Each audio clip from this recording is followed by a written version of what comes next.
मेरे political science achievers कैसे हैं आप सभी। आई होप दोस्तों आप बहुत अच्छे होंगे और बहुत मन लगाकर अपनी तैयारी कर रहे होंगे।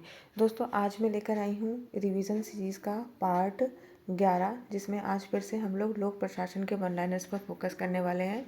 तो चलिए दोस्तों बिना देर किए शुरू करते हैं अपना वन लाइनर का ये सीरीज़। सबसे पहला वन लाइनर है, लोक प्रशासन के संबंध में संकुचित दृष्टिकोण का समर्थन किसने किया है? तो साइमन ने किया है। दोस्तों यहाँ पे थोड़ा समझ लेते हैं दोस्तों कि लोक प्रशासन का जो क्षेत्र है ना, लोक प्रशासन का जो क्षेत्र है, इसमें दो दृष्टिकोण माने जाते हैं। एक माना जाता है व्यापक, ठीक है, और दूसरा माना जाता है संकुचित दृष्टिकोण। व्यापक वाले मानते हैं दोस्तों कि इसमें कार्यपालिका यानी कि एग्जीक्यूटिव और व्यवस्थापिका और क्या बोलते हैं न्यायपालिका, ठीक है, जुडिशरी और लेजिस्लेटिव, ये सारे कार्य आ जाते हैं। मतलब चपरासी से लेकर और ऊपर हायर लेवल तक, राष्ट्रपति तक, इसमें सभी कार्य जो हैं वो इसमें लोक प्रशासन में इंक्लूड किए जाते हैं व्यापक क्षेत्र में। वहीं जो संकुचित क्षेत्र है वो कहता है कि खाली एग्जीक्यूटिव यानी कि कार्यपालिका संबंधी कार्यों को इसमें शामिल करता है, और ये कहता है कि केवल इन्हीं कार्यों को क्या किया जाता है, लोक प्रशासन के क्षेत्र में शामिल किया जाता है। तो संकुचित दृष्टिकोण से देख सकते हैं साइमन संबंधित हैं, इसी तरीके से गुलिक, ठीक है, ये भी इसी से संबंधित हैं, ठीक है। और व्यापक दृष्टिकोण से हम देखें तो हमें एल.डी. वाइट जो है हमें व्यापक दृष्टिकोण से देखने को मिलते हैं, ठीक है। तो इसे आप याद रखिएगा। चलिए आगे बढ़ते हैं और देखते हैं अगला one liner. Modern political administration किसकी पुस्तक है दोस्तों? तो ये है निग्रो की पुस्तक। अगला वन लाइनर है, यदि हमारी सभ्यता का पतन होता है तो ऐसा मुख्यतः प्रशासन के कारण ही होगा। यह किसका कथन है? डोनहम का कथन है। इंपॉर्टेंट क्वेश्चन है दोस्तों, इसे आप याद रखिएगा। दोस्तों इस वन लाइनर सीरीज़ में जितने भी वन लाइनर है ना, ये बहुत ही ज़्यादा इंपॉर्टेंट है, तो आप इन्हें बिल्कुल अच्छे से याद कर लीजिएगा।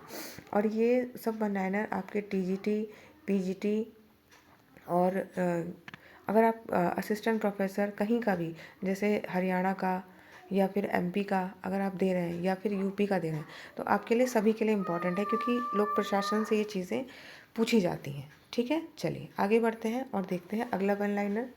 वुड्रो विल्सन का लेख है the study of public administration, ठीक है। 1887 में ये प्रकाशित होता है। ये वही 1887 है जब से लोक प्रशासन में राजनीतिक और प्रशासन द्विभाजन की बात चलती है। और इसमें प्रमुख विद्वान कौन है द्विभाजन में, राजनीति और प्रशासन द्विभाजन में? तो वुड्रो विल्सन ही है। इनका जो ये लेख था बहुत इंपॉर्टेंट है, ये पॉलिटिकल साइंस क्वार्टरली में पब्लिश हुआ था, ठीक है। आगे देखते हैं। अमेरिकी लोक प्रशासन के जनक किन्हें कहा जाता है? तो ये कहा जाता है गुडनाउ को। किसको कहा जाता है? गुडनाउ को, ठीक है। इनकी पुस्तक है पॉलिटिक्स एंड एडमिनिस्ट्रेशन, जो कि 1900 में आती है। ये गुडनाउ की पुस्तक है। तो दोस्तों यहाँ पे ध्यान रखना, देखिए ये मॉडर्न पब्लिक एडमिनिस्ट्रेशन है जो ये निग्रो ने लिखी है, और ये पॉलिटिक्स एंड एडमिनिस्ट्रेशन है जो कि गुडनाउ ने लिखी है। यानी कि राजनीति और प्रशासन की बात कौन कर रहे हैं? गुडनाउ कर रहे हैं, ठीक है। आगे बढ़ते हैं दोस्तों और देखते हैं अगली बुक। ये देखिए, ये an introduction to the study of public administration 1926 किसकी पुस्तक है? एल.डी. वाइट की पुस्तक है दोस्तों। और ये राजनीति लोक प्रशासन की पहली, इसको फर्स्ट बुक माना जाता है, ठीक है। इसको प्रथम पुस्तक नीति विज्ञान की माना जाता है, ठीक है। देखिए अगला वन लाइनर वही आ गया कि लोक प्रशासन की प्रथम पाठ्य पुस्तक किसे माना कहा जाता है? तो an introduction to the study of public administration, ठीक है। चलिए, लोक प्रशासन का स्वर्णिम युग किसे माना जाता है? तो द्वितीय युग को माना जाता है 1927 से लेकर 1937 तक। दोस्तों मैं इसके ये पूरा जो 5 उसमें बटा है एक तरीके से, जो इसका काल है लोक प्रशासन के विकास का काल, इसे मैं अलग से सेपरेट वीडियो में करा दूंगी दोस्तों, ठीक है। चलिए आगे बढ़ते हैं, देखते हैं। कुशल प्रशासन सरकार का एकमात्र सशक्त सहारा है, इसकी अनुपस्थिति में राज्य शत विशत हो जाएगा। ये किसने कहा है? तो ये कहा है दोस्तों पिफनर ने, ठीक है। चलिए आगे बढ़ते हैं और देखते हैं लोक प्रशासन को। देखिए लोक प्रशासन को विज्ञान है, नहीं है, या फिर ये आंशिक विज्ञान है, ठीक है। इस संबंध में अलग अलग विद्वानों की अलग अलग राय है। देखिए लोक प्रशासन के जो प्रारंभिक ये जो समय था ना दोस्तों, उन विद्वानों ने इसे बहुत ज़्यादा विज्ञान बनाने की कोशिश करी है, ठीक है। प्रबंध पे ज़्यादा फोकस किया है। तो जो विद्वान कहते हैं कि ये विज्ञान है, यहाँ से क्वेश्चन बन जाता है दोस्तों, 4 ऑप्शन दे के आपको पूछ लेगा किसने कहा है लोक प्रशासन विज्ञान है या नहीं है। ठीक है, तो आपको थोड़ा सा इसको याद रखना है। वुड्रो विल्सन, विलोबी, मर्सन, बर्नार्ड और मैरियम, ठीक है, इन्होंने कहा है कि विज्ञान है। फाइनर, कोहन, वाल्डो, वालास कहते हैं विज्ञान नहीं है। और उर्विक, टेलर, साइमन, रिक्स और ब्रुकनर ये कहते हैं आंशिक विज्ञान है। तो दोस्तों मैंने इसके लिए देखिए कुछ ट्रिक भी बनाने की कोशिश की है। वैसे तो मुझसे बहुत ज़्यादा ट्रिक नहीं बनती है, ये फ़नी हो सकती है, लेकिन अगर आपके काम आए और हमें याद हो जाए तो क्या ही नुकसान है उसमें। ठीक है, तो चलिए आप ये ट्रिक्स देख लीजिएगा। ठीक है, ये मैं दिखा देती हूँ, ये कुछ ट्रिक्स हैं जो मैंने बनाई हैं। ठीक है, चलिए आगे बढ़ते हैं। अगला फैक्ट है दोस्तों, फ्रेडरिक्सन ने नवीन लोक प्रशासन को द्वितीय पीढ़ी का व्यवहारवाद बताया है। किसने बताया है? फ्रेडरिक्सन ने नवीन लोक प्रशासन को द्वितीय पीढ़ी का व्यवहारवाद कहा है। ठीक है, चलिए आगे देखते हैं। इंटरप्राइजेस ऑफ पब्लिक एडमिनिस्ट्रेशन किसकी किताब है? तो ये वाल्डो की किताब है। अगली कोटेशन है, प्रशासन महत्वपूर्ण कार्यों में राजनीति को परिवर्तित कर सकता है, न कि राजनीति प्रशासन को। ठीक है, किसका कथन है? रॉबर्ट टी गोलम्ब्यूस्की का कथन है। आगे बढ़ते हैं और देखते हैं। देखिए यहाँ पे विश्व की बात हो रही है कि प्रथम विश्व में कौन आता है, द्वितीय विश्व में, तृतीय में और चौथे में। ठीक है, तो प्रथम विश्व में यूरोप और उत्तरी अमेरिका ब्रिटिश उपनिवेश जो आर्थिक विकास के तुलनीय स्तर पर हैं उनको प्रथम विश्व में रखा गया है। द्वितीय युग में सोवियत संघ व उसके यूरोपीय अनुगामी देश, इनको द्वितीय में रखा गया है। और तृतीय में सभी विकासशील देश जो कि सेकेंड वर्ल्ड वॉर के बाद लगभग, जो कि सेकेंड वर्ल्ड वॉर के बाद क्या हुए हैं, इंडिपेंडेंट हुआ, जिनमें हमारा प्यारा भारत देश इंडिया भी आता है। और LCD लीस्ट डेवलप्ड कंट्री, चौथा विश्व इनको कहा जा रहा है कि जो बहुत ही ज़्यादा गरीब देश हैं उनको इसमें रखा गया है। लगभग 48 ऐसे देशों की पहचान की गई है जो लीस्ट डेवलप्ड कंट्रियों में रखे गए हैं। ठीक है, आगे बढ़ते हैं। नौकरशाही की तीव्र आलोचना किसने करी? तो 3 विद्वान हैं दोस्तों, गॉर्टन टुलाक, एंटोनी डाउन्स और विलियम निस्कानन। इन्होंने नौकरशाही की तीव्र आलोचना करी है। ठीक है, इनकी किताबें भी देख लेते हैं। The politics of bureaucracy, the politics of bureaucracy ये गॉर्टन टुलाक की किताब है। वहीं the bureaucracy and representative government ये किसकी किताब है? निस्कानन की, 1973 की है। और इनसाइड ब्यूरोक्रेसी ये एंटोनी डाउन्स की पुस्तक है। ठीक है, इन तीनों विद्वानों को और इनकी पुस्तक को आप याद रखेंगे क्योंकि ये नौकरशाही के तीव्र आलोचकों में से हैं। अब देखते हैं अगली कोटेशन है, शिस्तता सरकार लघुता सरकार होती है। बहुत ही इंपॉर्टेंट है दोस्तों, कई बार परीक्षाओं में पूछा गया है। किसका है? निस्कानन का कथन है। अगला है नवीन सार्वजनिक प्रबंध, न्यू पब्लिक मैनेजमेंट। जो नए कॉन्सेप्ट आए हैं दोस्तों उनमें ये है न्यू पब्लिक मैनेजमेंट। शब्द का प्रयोग पहली बार किसने किया था? तो ये 1991 में क्रिस्टोफर हुड ने किया था।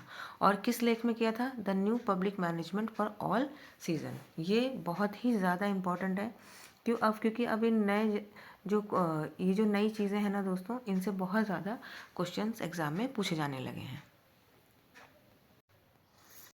ये चलिए आगे बढ़ते हैं, देखते हैं अगला। प्रबंधवाद शब्द का प्रयोग किसने किया था? तो पॉटिल ने 1990 में सबसे पहले प्रबंधवाद शब्द का प्रयोग किया था।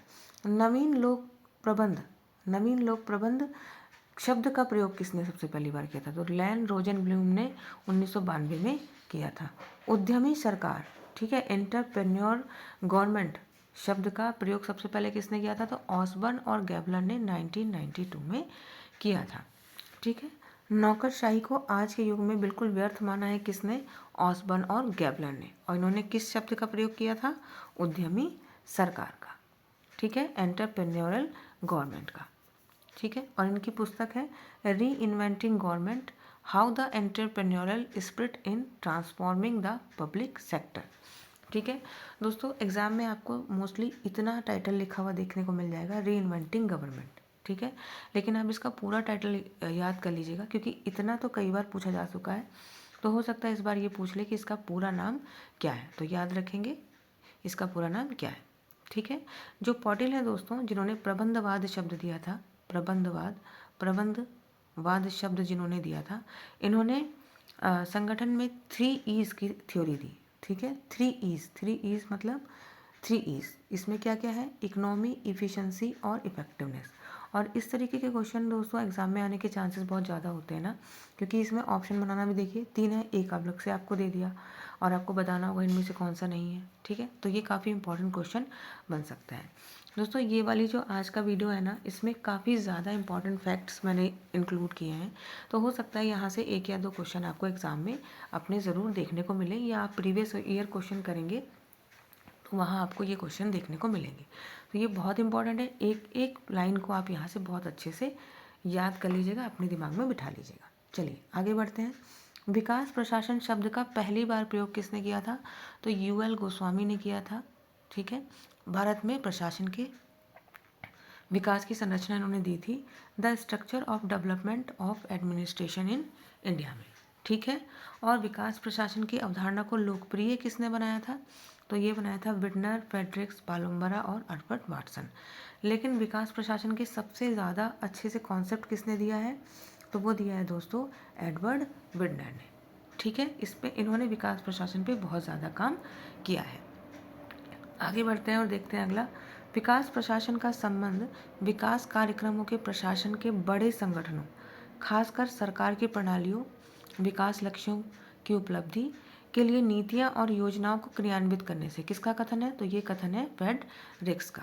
ठीक है, आगे बढ़ते हैं। विकास प्रशासन एक कार्योन्मुखी और लक्ष्योन्मुखी प्रशासनिक व्यवस्था है, किसका कथन है, एडवर्ड विडनर का। ठीक है दोस्तों, क्योंकि एडवर्ड विडनर जो है वो लोग विकास प्रशासन के प्रमुख विद्वानों में से एक हैं। ठीक है, अगला देखते हैं, the ecological dimension of development. ये किसकी पुस्तक है दोस्तों, तो ये सलीम और फैजल की पुस्तक है। आगे बढ़ते हैं। तुलनात्मक लोक प्रशासन के अध्ययन के लिए प्रथम व्यवस्थित प्रयास कब हुआ था, तो 1952 में हुआ था। 1952 में हुआ था, और अमेरिका स्थित पब्लिक एडमिनिस्ट्रेशन क्लियरिंग हाउस ने प्रिंसटन में आयोजित तुलनात्मक लोक प्रशासन सम्मेलन द्वारा ये किया गया था। ठीक है, the study of comparative government, ये किसकी पुस्तक है, तो ये प्रोफेसर मैक्रेटिस की पुस्तक है, जो 1955 में लिखी गई है। अगला देखते हैं, सन 1963 में अमेरिकी लोक प्रशासन संस्थान के द्वारा किस समिति का गठन किया गया था, किस समिति का गठन किया गया था दोस्तों, तो तुलनात्मक लोक प्रशासन समूह, कंपैरेटिव एडमिनिस्ट्रेटिव ग्रुप यानी कि CAG का गठन किया गया था, और फ्रेडरिक्स जो थे वो इसके पहले अध्यक्ष बने थे। और इसके अधीन कितनी समितियां थी, 11 समितियां गठित की गई थी। आगे बढ़ते हैं दोस्तों।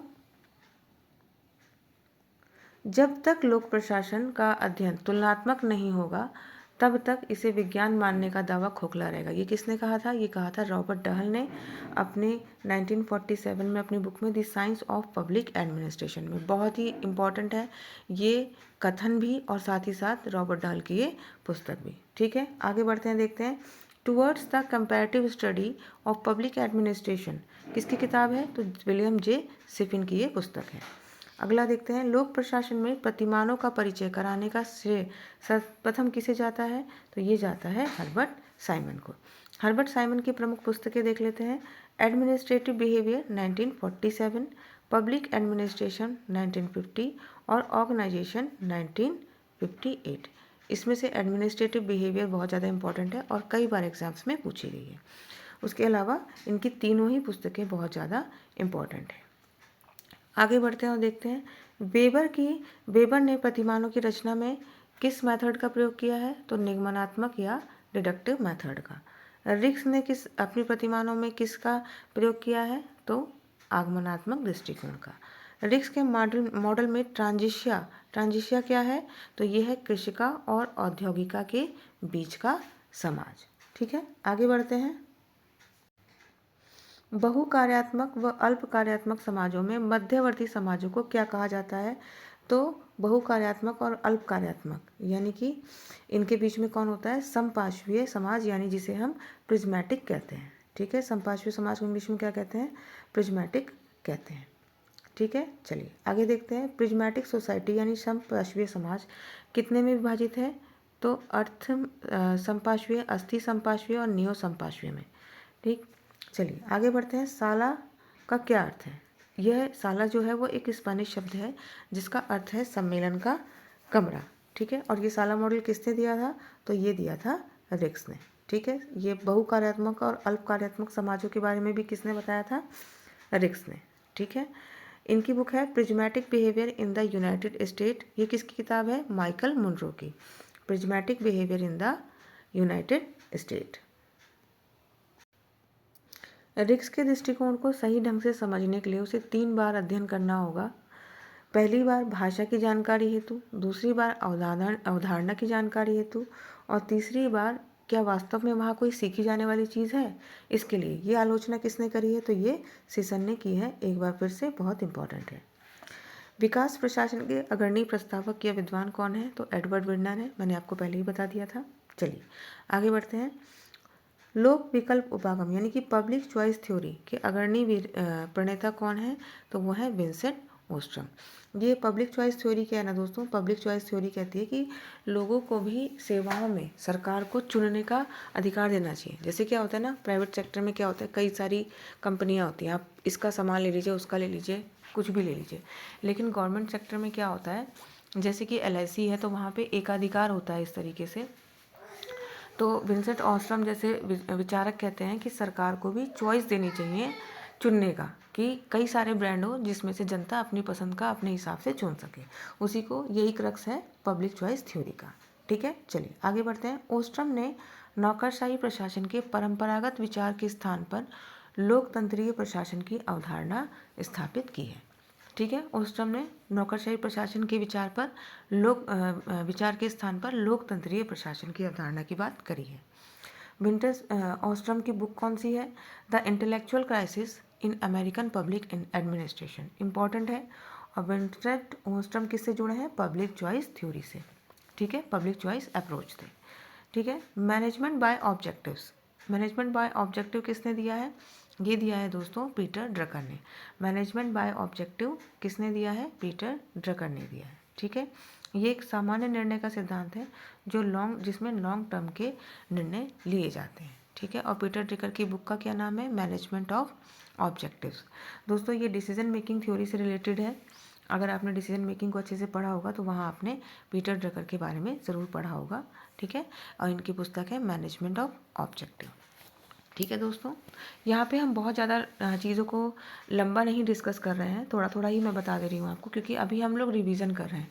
जैसे पब्लिक चॉइस थ्योरी ये अपने आप में ही पूरा एक चैप्टर है, और डिसीजन मेकिंग ये अपने आप में एक चैप्टर है, और जो अभी हमने पीछे पढ़ा साला मॉडल और ये सारी चीज़ें, ये रिक्स की जो पारिस्थितिकीय उपागम इकोलॉजिकल थ्योरी है उसका पार्ट है, ठीक है दोस्तों। तो अभी हम लोग रिवीजन कर रहे हैं, तो हम इनको लेके चलते हैं। जल्दी ही हम इनको डिटेल में भी करेंगे, और ताकि आप लोग इसको और अच्छे से समझ सकें। आई होप दोस्तों ये सारी चीज़ें तो आप पढ़ ही चुके होंगे, तो इसलिए अपना रिवीजन करते रहिए। और मैं मिलूँगी आपसे अगले वीडियो में। अगर आपको ये वीडियो पसंद आया हो तो लाइक, शेयर और सब्सक्राइब ज़रूर कीजिएगा। और मैं मिलूँगी आपसे अगले वीडियो में अगली क्लास के साथ। तब तक आप मन लगाकर पढ़ते रहिए। नमस्कार दोस्तों।